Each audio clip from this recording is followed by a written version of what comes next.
Làm đúng, sinh kế bền vững, đất hồi sinh.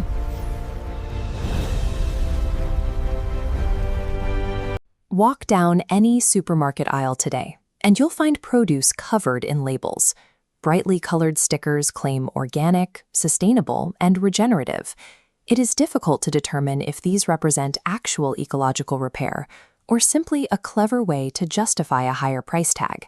To find the truth, we have to trace the supply chain backward, away from the shelves and down to the source. Vietnam currently stands as an agricultural powerhouse, exporting millions of tons of food globally. Yet these massive yields are masking a systemic crisis. Decades of aggressive chemical monoculture have exhausted the land. The dirt is dead, and the farmers working it are caught in a cycle of buying expensive synthetic inputs to maintain yields, only to sink deeper into debt with every harvest. At the highest levels of global finance, massive international bodies are demanding strict environmental, social, and governance standards. They want circular economies and zero-emission supply chains. But a boardroom mandate cannot grow a crop. When a green transition forces farmers to adopt expensive new rules that threaten their livelihood, the entire supply chain becomes unstable. While international summits focus on high-level policy, the Đất Đen roadmap addresses agricultural failure by shifting the focus back to the smallest unit of production, a single patch of dirt. The methods are intensely practical. Farmers plant native pennywort to protect the topsoil from the sun, drive hollow bamboo pipes into the earth to allow oxygen to reach the root zones, and breed black soldier flies to break down organic waste. Because farmers cannot afford to sacrifice their immediate livelihood for long-term goals, the roadmap prioritizes crops that generate revenue within a 100-day window. This short-term liquidity provides the financial cover needed to survive the transition away from chemical dependency. Instead of buying fertilizer, farmers feed agricultural waste to worms. These feed livestock, and their compost grows cash crops. As this loop accelerates, it zeroes out heavy chemical costs and pollution, creating a self-sustaining local ecosystem. Ecological protection only scales when it is explicitly tied to the farmer's economic survival. The soil heals because healing it is profitable.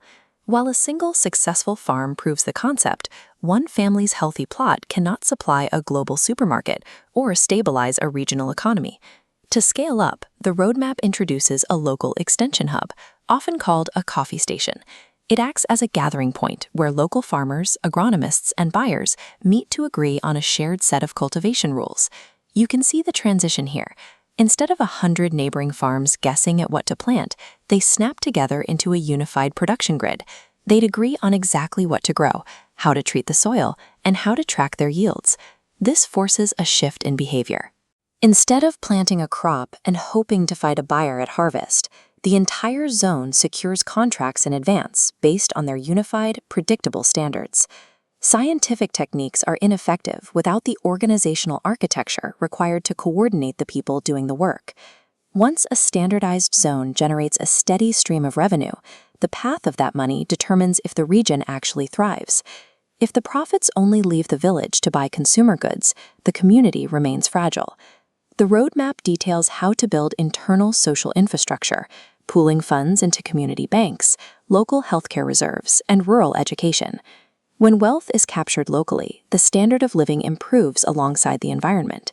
Young people are no longer forced to abandon the countryside for urban jobs because the agricultural sector offers a viable, modern career path. This structured community is exactly what international markets are looking for. Major global buyers no longer make purchasing decisions based solely on price. They require verified trust. This leads to the agricultural passport. A physical crop is converted into an auditable data file. Buyers see the exact carbon offset, water purity, and fair labor practices. These metrics lock together into unquestionable proof of where the product originated. In a global economy, a story about sustainability is meaningless without hard data to back it. Market power requires verifiable evidence. Degraded land, untraceable supply chains, and the hollowing out of rural communities are not local issues. They are parts of a universal crisis affecting global food security. The institutions controlling the global economy are aware of these stakes. Organizations like the World Bank are redirecting billions of dollars in climate finance. searching for scalable, verifiable models that can repair ecosystems while feeding populations. Vietnam is positioned to ship its raw crops and this regenerative community blueprint as a dual export to the developing world. All the global finance and data tracking ultimately points back to a physical reality, the dirt, and the people whose hands work it every day. The success of any agricultural system is measured by metrics that cannot be faked. Have earthworms returned to the soil? Is the runoff water clean?